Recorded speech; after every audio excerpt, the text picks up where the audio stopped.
हम आप सबके लिए हर मंगलवार और शुक्रवार ठीक रात 9 बजे एक नई डरावनी कहानी लेकर आ रहे हैं। हमारे मेहनत को बढ़ावा देने के लिए स्केरी विद चैनल को शेयर करें, सब्सक्राइब करें और लाइक करना मत भूलिए।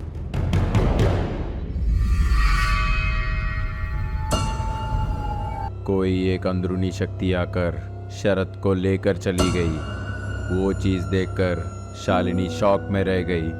शरद को देखते ही शालिनी को भी प्यार हो गया था, पर यक्षिनी के डर से वो मानने के लिए तैयार नहीं थी। पर शरद कैसे भी करके शालिनी को शादी के लिए मना लिया है।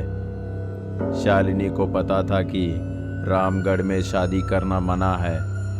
अगर ऐसा किया तो यक्षिनी आकर दूल्हा को लेकर चले जाता है। फिर भी शरद के प्यार में अंधी हो गई थी शालिनी और शादी के लिए मान ली। शालिनी और सुधीर दोनों शौक में रह गए, क्योंकि कल्याण मंडप में डोंट सर्च करके लिखा हुआ था। अभी तक यक्षिनी ने बहुत सारे दुल्हों को लेकर चली गई, पर अभी तक कभी ऐसा लिखा नहीं था। इसका मतलब क्या है करके शालिनी और सुधीर दोनों सोचने लगे। ऐसा क्यों लिखी होगी? पता नहीं, मुझे बहुत डर लग रहा है। मुझे कुछ ठीक नहीं लग रहा है। अभी तक कभी ऐसे साइन बोर्ड्स नहीं देखी। हाँ, मुझे भी डर लग रहा है। अब क्या करेंगे?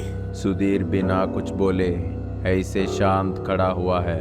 कुछ तो बात करो सुधीर, कुछ आइडिया दो। अभी हमारे पास उस पुराना हवेली में जाने के अलावा और कोई जरिया नहीं है। वो बात सुनकर शालिनी शॉक हो गई। इसीलिए मैं तब से कुछ बात नहीं कर रहा था। सिर्फ हमारे पास एक ही ऑप्शन है। अगर तुम्हारे पास कुछ बेहतरीन आइडिया है तो बताओ। इसके अलावा मेरे पास कोई ऑप्शन नहीं है।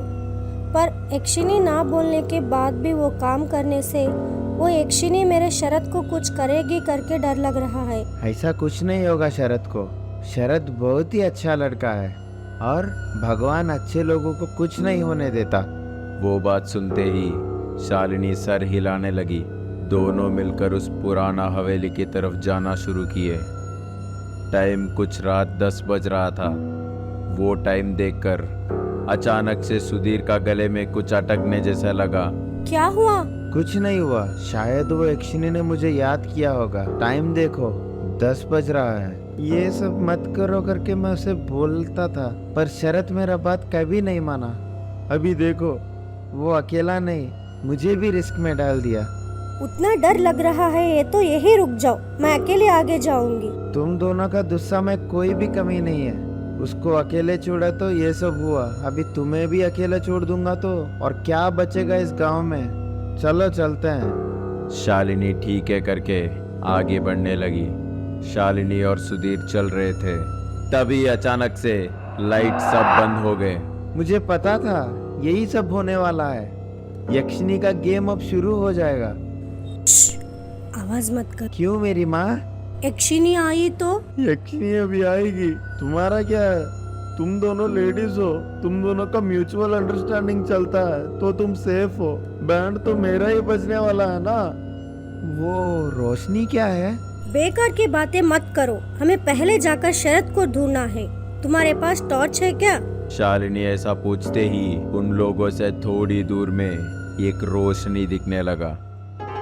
शालिनी और सुधीर दोनों बहुत ही गौर से उस रोशनी को देख रहे हैं, पर वहां उस रोशनी के अलावा और कोई भी मौजूद है, पर शालिनी और सुधीर को वो ठीक से दिखाई नहीं दे रहा है।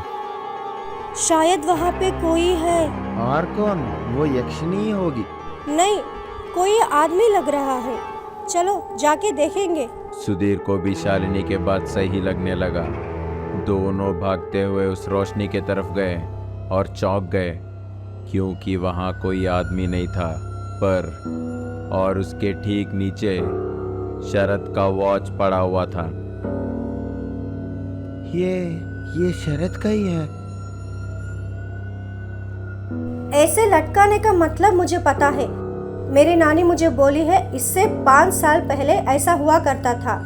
ये एकदम अच्छा शगुन नहीं है। हम दोनों को कुछ होने वाला है। दूर से लोमड़ियों का रोने का आवाज सुनाई दिया। उसे देखते हुए धीरे से दोनों आगे बढ़ते हुए रामगढ़ के सरहद पर पहुंच गए। उसके बाद एक घना गन्ने के खेत है।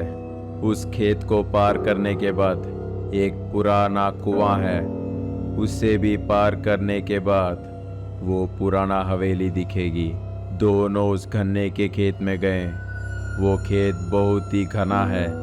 ये दोनों बस चल रहे थे, तभी अचानक से किसी का भागने का आवाज आया। ए, कौन है वहाँ? उस सब पे ज्यादा ध्यान मत दो, चलो। हाँ, ध्यान नहीं दूंगा। वो आके मुझे मार कर चली जाएगी, फिर भी ध्यान नहीं दूंगा। शालिनी इससे और कुछ बोल के फायदा नहीं है करके अपने आप में सोचते हुए आगे बढ़ी। रुको, मैं भी आ रहा हूँ। दोनों हवेली के करीब पहुंचने लगे, तभी अचानक से किसी का जोर से चीखने का आवाज आया। वो आवाज सुनकर दोनों हवेली के तरफ भागने लगे। उस हवेली के पास पहुंचते ही दोनों को डर लगने लगा, क्योंकि वो हवेली बहुत ही डरावनी थी। इस हवेली पर शैतान का साया है करके गांव वाले सब मानते हैं, इसीलिए कोई यहाँ पर नहीं आता। उस गन्ने का खेत से कोई पहरेदारी नहीं करता। फिर भी वो गन्ने का खेत बहुत ही साल से ऐसे ही है। वो ऐसा क्यों है, अभी तक एक मिस्ट्री है। शालिनी सुधीर दोनों एक दूसरे के तरफ देखकर उस हवेली की तरफ जाने लगे। तभी अचानक से शरद का चीख सुनाई दिया। ओ पक्का शरद का ही आवाज है। वो अभी कहाँ है मुझे पता चल गया है। वो पक्का शरद का ही आवाज है करके वो अभी कहाँ है मुझे पता है करके हवेली के अंदर भागी। हवेली के अंदर एक बड़ा सा हॉल है। उस हॉल में एक कोने में शरद बंधा हुआ है। शरद कैसे हो तुम? ओहो, किसी ने शरद को बहुत ही बुरा तरीके से मारा क्या है। हाल हो गया तुम्हारा? ऐसे बोलते हुए शरद की तरफ जाने लगी, पर अचानक से शालिनी को किसी ने जोर से धक्का दिया। उस धक्के से शालिनी बहुत दूर जाकर गिरी। फिर से उठकर शरद के तरफ जाने लगी। शालिनी बहुत ही गुस्से में थी। मेरे साथ ही गेम्स खेलोगी? रुक, तुम्हें बताती हूँ। मेरे शरद को कोई नहीं है सोच रही है क्या? और इस यक्षिनी को कैसे भी मारना है करके यक्षिनी को चैलेंज करते हुए ऊपर के तरफ जा रही थी शालिनी। शालिनी नहीं बोलते हुए ऊपर के तरफ गई। शालिनी ऊपर जाने के थोड़ी देर बाद से ऊपर से जोर जोर से आवाजें सुनाई देने लगी। उस आवाजों से डरकर सुधीर ऊपर के तरफ जाकर थोड़ी दूर से ऊपर क्या हो रहा है करके देख रहा है और चौंक कर वहीं रह गया। सुधीर का गला सूख गया। सुधीर वो नजारा देखकर उस जगह से हिल भी नहीं पा रहा था। उस शौक से बाहर आकर पीछे भागने के लिए कोशिश कर रहा था सुधीर, पर तभी अचानक से यक्षिनी वहां पहुंच गई। कहाँ जाओगे तुम? ये सब देखने के बाद भी कैसे जाओगे? अब तुम्हारा काम खत्म। ऐसे बोलते हुए उसका हाथ में जो रोशनी है उससे सुधीर के तरफ भेजी। वो रोशनी सुधीर के शरीर के आर पार चला गया। सुधीर डर से जोर जोर से चीखने लगा। थोड़ी देर बाद सुधीर का सांसें रुक गए। सुधीर उस जगह ही गिर गया। थोड़ी देर बाद उस हवेली से एक बड़ा सा रोशनी आया। शरद और शालिनी एक नदी के पास खड़े हुए हैं। शरद के हाथ में एक बॉक्स है। इस बॉक्स में यक्षिनी है? हाँ करके सर हिलाई। फिर सुधीर?